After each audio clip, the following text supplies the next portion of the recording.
lied and used fake documents to obtain the interview with my mother, made lurid and false claims about the royal family, which played on her fears and fueled paranoia. Behind palace walls, a single decision has sent shockwaves through royal history. What began as whispers about money has now hardened into a chilling reality for Prince Harry. Sources claim Meghan's latest move triggered an inheritance freeze no one expected, forcing Prince William to step forward and confirm something even more unsettling. Long before this moment, Princess Diana allegedly warned of a future like this. So, was it coincidence, calculation, or destiny unfolding before our eyes, as the monarchy faces its most dangerous turning point yet? Inheritance on ice.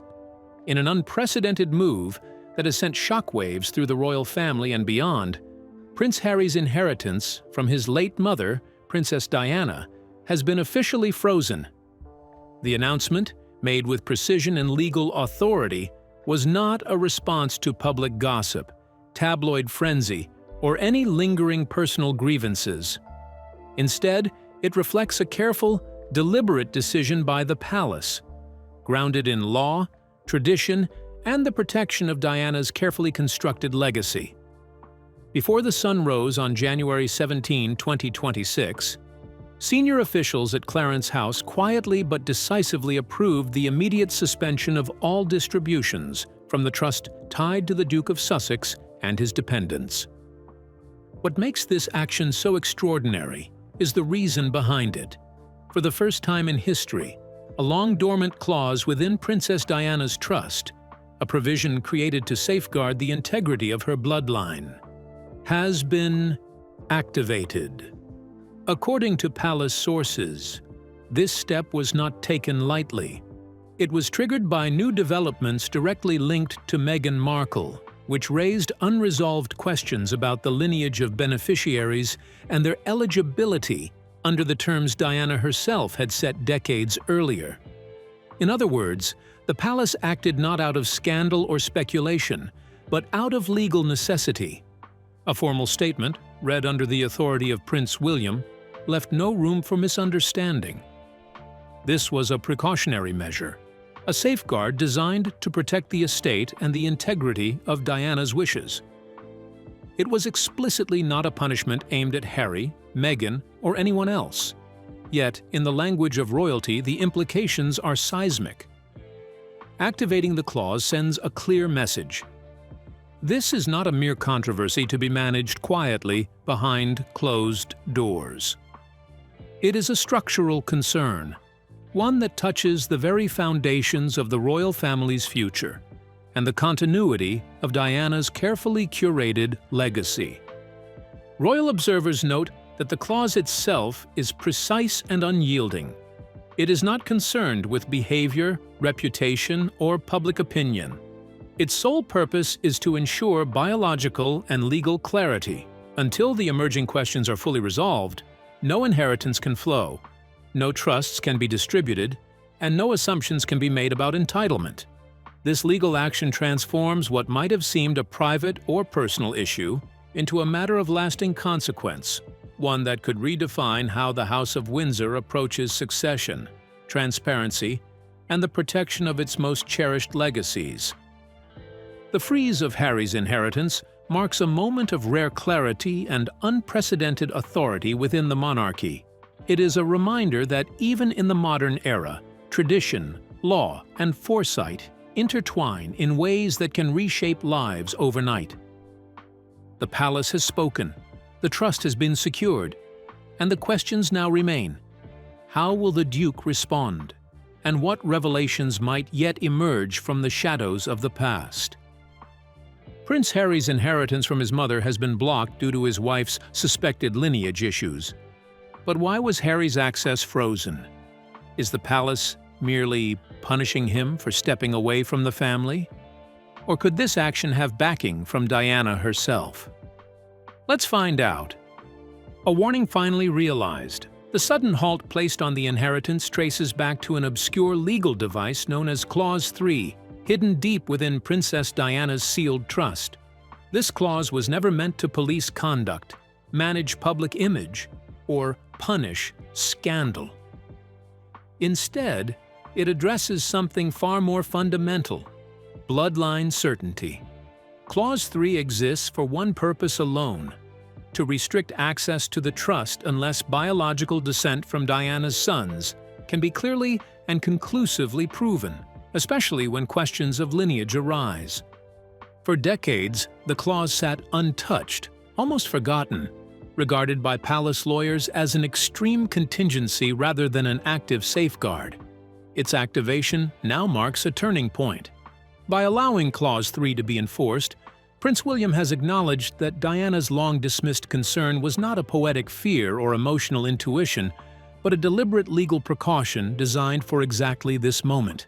Royal archivists have since confirmed that Diana personally demanded the inclusion of this clause in the mid-1990s, during a period when her trust in royal systems had eroded, but her instincts as a mother had sharpened. At the time, she reportedly feared that her youngest son might one day be vulnerable, not to betrayal driven by cruelty, but to confusion created by silence, secrecy, and unanswered questions. She worried that truth, if withheld long enough, could become a weapon without ever being wielded intentionally. When the trust was finalized, Clause 3 was quietly categorized as maternal foresight, an anxious but understandable request from a mother under extraordinary pressure. No one expected it to be used. No one planned for a future in which biological verification would be required to unlock what was meant to be a birthright. That future has now arrived. By triggering the clause, William has effectively transformed Diana's private warning into enforceable law. The trust does not accuse, speculate, or assume wrongdoing. It simply pauses. It demands confirmation before proceeding. Until that confirmation exists, access to the inheritance remains suspended, untouched, and immovable. The freeze itself is not a punishment. It is a procedural standstill, a legal breath held in anticipation of clarity. Yet its implications are profound. What was once a sealed document of protection has become a public signal that questions once avoided can no longer be deferred. In enforcing Clause 3, William has chosen certainty over sentiment, structure over silence. He has allowed his mother's quiet apprehension to step out of the shadows and operate exactly as she intended. And until the truth is formally verified, the inheritance remains locked, guarded not by suspicion, but by a clause written decades ago by a mother determined that truth, whenever it arrived, would finally matter. It is a reminder that even in royal life, time does not erase unanswered questions, and legacies are not only inherited through wealth, but through the courage to confront what history quietly leaves unresolved behind. Unveiling the clause in Diana's will made the freezing of Harry's inheritance possible. But why did the royal family activate such a clause? And what is the legal perception of Diana's action? Now let's dive into how English law gave Princess Diana the freedom to shape her legacy. Power by design. Under English law, Princess Diana held remarkable control over what would happen to her estate after her death. This power, known as testamentary freedom, gave her the legal right to decide exactly who would inherit her wealth, under what circumstances, and on what terms. She could set conditions, impose delays, or even exclude individuals entirely if she believed it was necessary. In England and Wales, the law places very few limits on such choices, allowing personal judgment to guide legal design. This freedom stands in sharp contrast to the rules in other parts of the United Kingdom. In Scotland, for example, close family members are guaranteed a portion of an estate, regardless of the deceased's wishes. England and Wales offer no such automatic protections. There, a will reflects the mind of its maker almost without interference. For Diana, this meant her estate was not just a financial legacy, but a tool, one she could shape carefully to protect her intentions long after she was gone. Because of this legal reality, Diana was fully entitled to build safeguards into her trust. These were not emotional gestures or symbolic warnings. They were lawful mechanisms, written with purpose and foresight. She could require proof, demand verification, or pause distribution if certain conditions were not satisfied. The law allowed her to anticipate uncertainty and plan for it without apology. Clause 3 emerged from this space of freedom. It did not exist outside the law, nor did it push against it. It was carefully constructed, valid in every sense, and firmly rooted in Diana's legal authority. While it may appear unusual to some, it was neither radical nor improper. Many trusts include clauses that delay inheritance until beneficiaries reach a certain age, meet specific requirements, or pass defined checks. Diana's clause simply focused on the certainty of lineage, a concern the law fully permits. What makes Clause 3 striking is not its legality, but its intention. Diana understood that wealth can complicate lives rather than secure them. She believed that inheritance should follow truth, not assumption. The clause was designed to slow things down, not to accuse or condemn. It created space for clarity before access, ensuring that what was passed on rested on firm ground. Far from being imposed by advisors or palace lawyers, Clause 3 was entirely Diana's decision. It reflected her understanding of the system and her determination to use it wisely. She was not reckless with her freedom. She was precise. Every condition was placed with care, every word chosen to protect rather than provoke. In the end, Clause 3 was not extraordinary at all. It was the natural result of a woman exercising her legal rights fully and thoughtfully. English law gave Diana the power to shape her legacy, and she exercised it with intention, foresight, and resolve. But are there other factors beyond the law that reinforce this action? What additional elements buttress Clause 3? Now let's uncover the letter from the past. Diana's warning resurfaces. What finally compelled the Crown to act was not gossip or public pressure, but a piece of paper written in Diana's own hand. It was a letter, personal and unguarded, written in the summer of 1996 and kept quietly for decades by her former butler, Paul Burrell. During a routine yet unusually deep review of royal inheritances, the letter resurfaced. Its reappearance changed everything. Diana did not write as a princess in that letter. She wrote as a mother who sensed trouble ahead. The tone was calm but uneasy, filled with the kind of concern that comes from intuition rather than proof. She spoke of protecting her sons, not from enemies, but from confusion, secrecy, and truths left unspoken too long. She feared that charm could mask uncertainty, and that silence could one day do more harm than lies. In the letter, Diana described a meeting that had stayed with her. While traveling for humanitarian work, she encountered a blind Tibetan mystic. The meeting was brief, yet unsettling. According to Diana, the mystic spoke of futures shaped by hidden divisions, of bloodlines pulled apart, crowns weakened from within, and truth delayed until damage was already done. The warning was not loud or dramatic. It was delivered gently, almost kindly, which made it harder to forget. Diana admitted she did not fully understand the message at the time. Still, she felt compelled to record it. At the end of the letter, she included a short verse written in her own careful script. For years, that verse was dismissed as reflective poetry, the kind of symbolic writing Diana often used to process fear and hope. No one believed it was meant to guide policy or law. That assumption has now collapsed. When legal experts revisited the letter, they noticed that the verse had later been mirrored almost word for word in the symbolic language of Clause 3. What once sounded poetic now reads like instruction. Each line pointed toward delay, verification, and the idea that truth might need protection until it was ready to surface. The letter revealed that Diana had not been guessing. She had been preparing. She understood that the most dangerous threats are not always loud or cruel. Sometimes they arrive quietly, wrapped in grace and good intentions. Her fear was not scandal, but uncertainty passed down like an inheritance of its own. With the letter now authenticated and acknowledged, the Crown could no longer treat Clause 3 as a symbolic gesture. Diana had expected a future where truth would not emerge on its own. She believed it would sleep, hidden and undisturbed, until someone brave enough forced it into the light.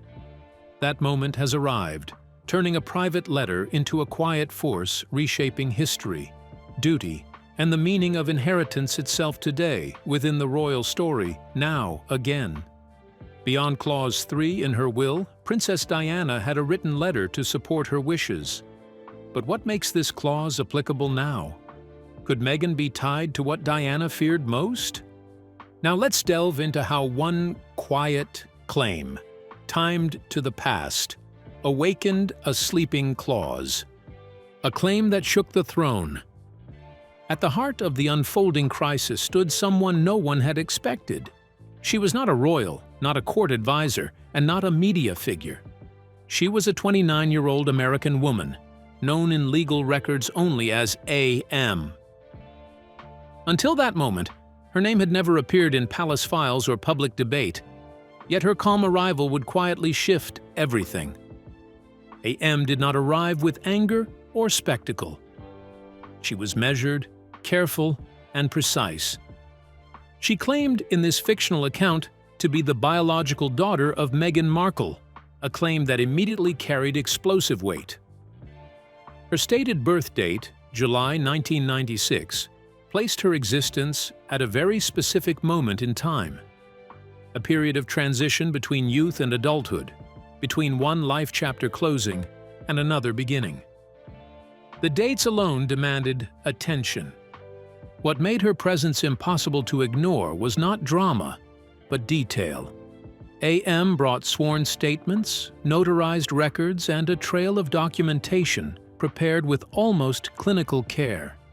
She presented DNA test results reviewed by an internationally respected geneticist who testified, within the story, that there was a 99% maternal match linking her to the Markle family line. The evidence was laid out not to provoke headlines, but to withstand scrutiny. Strikingly, A.M. asked for nothing that usually fuels such revelations. She did not seek money. She did not claim titles, privilege, or position. There was no request for inheritance, recognition, or public apology. Her stated purpose was narrow and deeply personal: acknowledgement of truth and access to accurate medical history. She wanted clarity, not compensation. That restraint changed how her claim was received. In this narrative, officials could not dismiss her as opportunistic or reckless. Her tone was steady, her language careful. She spoke less about identity and more about certainty, about the need to know where one comes from and what that knowledge means for health, history, and honesty. The timing of her appearance proved decisive. Her emergence coincided with renewed legal reviews tied to dormant safeguards within royal trusts. The moment A.M. stepped forward, the situation crossed an invisible line. Questions that had once been hypothetical became immediate. Doubt became a process. Silence became impossible. Clause 3, long viewed as a theoretical precaution, could no longer remain asleep. Its purpose was not to judge or accuse, but to pause and verify when lineage questions surfaced. A.M.'s claim, regardless of its outcome, activated that mechanism by existing at all. The crisis was not sparked by scandal, but by precision. One person, armed with documents instead of demands, forced a system built on tradition to confront uncertainty. Whether her claim would be proven or rejected was, at that moment, secondary. What mattered was that the truth, whatever it was, had been formally invited into the room, and once that invitation was issued, there was no path back to ignorance. The emergence of A.M. and the claim that has yet to be credibly debunked, made Clause 3 applicable. But will her claim undergo further verification, or is the palace acting purely on emotion? Could there be a past in Meghan's life that sheds light on her claim? Let's uncover the details. The unraveling timeline.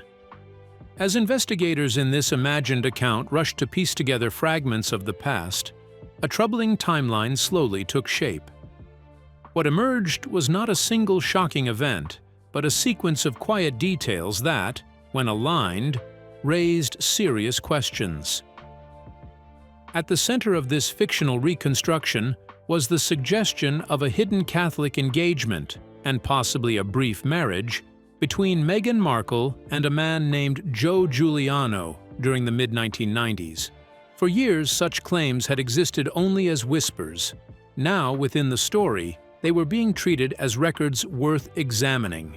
According to this narrative, the relationship was said to have occurred during a formative period, long before any royal connection. What made it especially unsettling was not romance itself, but what followed. Investigators uncovered references to a sealed annulment request submitted to Catholic authorities. Embedded within that request was a mention of an unbaptized child, a detail that, if true in the fictional framework, carried both emotional and procedural weight. Vatican documents, once dismissed as rumor or misinterpretation, were suddenly pulled back into view. Within the story, archivists began reviewing these records not for scandal, but for accuracy. The Church's processes are famously meticulous, and even sealed annulments leave structured trails.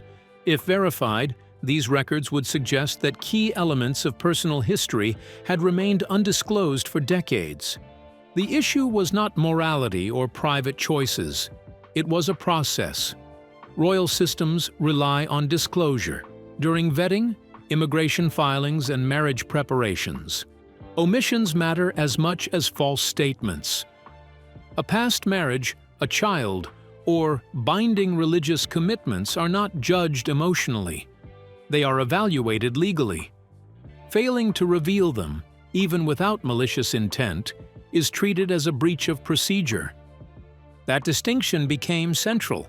Investigators were not searching for guilt, but for completeness. Within royal law, silence can carry the same consequences as deception. The system assumes that all relevant history is placed on the table, allowing decisions to be made with full knowledge. Anything less introduces uncertainty into institutions built on clarity. The implications in this fictional account spread quickly. Questions extended beyond the past and into the present, touching the foundations of legitimacy itself. If earlier disclosures were incomplete, then later claims, especially those connected to lineage, titles, and inheritance, could be affected. The Sussex line, once thought firmly established, suddenly appeared vulnerable to procedural review. What unsettled officials most was not what might be proven, but what had not been examined before. The chronology suggested that truth had not been hidden behind lies, but behind gaps. And gaps, once noticed, demand to be filled. The investigation did not accuse, it paused. It recognized that even long-buried history can resurface when systems designed for certainty encounter unanswered questions. And once those questions are formally asked, tradition offers no shield against the need for answers. The reality of Meghan Markle's past appears aligned with the claim of the woman, making the activation of Clause 3 seem justified. But what consequences could this clause bring for Meghan? What price might she ultimately pay? Let's find out. Collapse on two fronts. As the monarchy shifted into what insiders privately called legacy lockdown, a meticulous effort to control exposure and safeguard succession, Hollywood began to pull back quietly, but unmistakably. Within the palace, every move was precise, coordinated, and measured. Prince William ordered the suspension of all references, projects, and financial assets linked to the Sussex branch, cutting ties without fanfare but with unmistakable authority. Princess Anne froze, charitable engagements that previously involved the couple, ensuring no formal or informal connections remained active. Princess Catherine assumed a posture of deliberate discretion. Her public appearances and statements embodying a carefully curated silence that spoke louder than any announcement could. The message was clear: the machinery of the monarchy would continue without disruption, and there would be no shortcuts, exceptions, or distractions. Across the Atlantic, however, the shift played out in a quieter, more fragmented fashion. Meghan Markle's once formidable network of allies, Hollywood insiders, producers, and industry mentors, began to unravel, almost imperceptibly at first. Tyler Perry, a long-standing supporter, formally stepped back from collaborations. Other high-profile contacts gradually withdrew, some citing scheduling conflicts, others citing professional prudence. Projects that had been in development stalled without explanation. Media platforms paused releases and shelved initiatives. What had once been presented as resilience, a bold assertion of independence and autonomy, now appeared more like isolation, a network of influence slowly evaporating. Within this dual orbit, legal strategy took precedence over narrative control. Silence, which had initially served as a shield against unwanted scrutiny, became a subtle liability. Without proactive communication or reconciliatory gestures, absence from public discourse left space for speculation and growing uncertainty.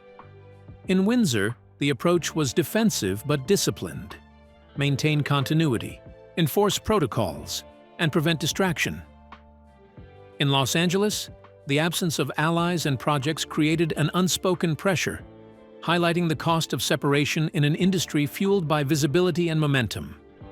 The effect, in both cases, was a closing of doors, but not with drama, shouting, or spectacle. Instead, closures were quiet, deliberate, and final. Professional, social, and institutional gates were shifting behind the scenes, signaling that previous channels of influence, once taken for granted, no longer operated as expected. In this period, the difference between power and presence became stark. Influence without participation fades, and visibility without access has limits. The monarchy's controlled containment and Hollywood's subtle retreat converged in an unspoken truth. When structures tighten, connections fray, and silence, no matter how strategic, eventually carries its own consequences. The contrast was undeniable. One empire of tradition fortified by discipline, the other a world of visibility slowly withdrawing. And in both, the future would be shaped not by statements or declarations, but by the quiet weight of doors left closed. Sussex-linked references and assets were suspended, charitable ties frozen, and industry allies withdrawn due to Meghan's alleged actions. But what will be the fate of Harry in this situation? And will the king step in to rescue his son during this trying time? Now, let's explore Harry's choices and King Charles' rare decree. The Reckoning. By January 18, the crisis had reached both its emotional and institutional peak, a moment that would be remembered as a turning point in royal history. Prince Harry departed Montecito with quiet resolve, moving without entourage or spectacle. He carried little beyond legal papers, correspondence, and, most poignantly, the final will of his mother, Princess Diana, a weighty reminder of both inheritance and expectation. In those documents, carefully preserved for decades, lay the unresolved threads of legacy, love, and lineage, threads that now demanded resolution. Inside Buckingham Palace, the air was heavy with the rare tension of a system forced into extraordinary measures. King Charles, drawing on legal powers seldom exercised, activated dormant provisions designed to halt recognition of descendants whose claims were disputed or uncertain. The mechanisms had existed for centuries, but were rarely needed. Today, they were unavoidable. Palace officials moved with precise efficiency, Archives consulted, letters verified, and protocols followed, each step measured to protect both tradition and continuity. Amid this controlled chaos, Paul Burrell, Diana's longtime butler and confidant, stepped forward to deliver the last sealed letter from the princess herself. In her meticulous, heartfelt words, Diana had anticipated the moment that had now arrived, a choice that her youngest son would face between the pull of love and the weight of legacy. Her insight, written decades earlier, was no longer theoretical. It was reality. Harry's challenge, long foreshadowed in private correspondence, had become unavoidable. The intersection of family duty, inheritance, and personal truth. Later that evening, the world watched as King Charles addressed the nation. His words were sober, measured, devoid of sensationalism. There was no dramatization of scandal, no indulgence in gossip. Instead, he spoke of stewardship, responsibility, and the necessity of clarity. No inheritance without verification, he said. No restoration without certainty. The speech, though brief, carried the weight of centuries, a reminder that the monarchy survives not through individual desire, but through adherence to law, tradition, and careful management of lineage. As the palace lights dimmed, one phrase quietly reverberated through the corridors, whispered in the halls where generations of royalty had walked. Sometimes, to protect the crown, you must let go of the prince. It was not meant as judgment, but as acknowledgement of the hard truths that come with duty. In that moment, the story of fairy tale inheritance, of seamless succession, came to an end. What followed was not spectacle, but reckoning, a careful, painful, and deliberate process of verification and decision. Families, legacies, and lines of succession would all be examined under a new lens of scrutiny. The monarchy's survival depended on clarity and truth, no matter how difficult. For Prince Harry, the path forward was uncertain. For the crown, the message was clear. History, law, and duty would now define the story, and there would be no shortcuts. The reckoning had begun. So, what do you make of Harry's inheritance being frozen because of Meghan's actions? Could they both survive this trying time? We would love to hear your thoughts in the comments below. Don't forget to like and subscribe.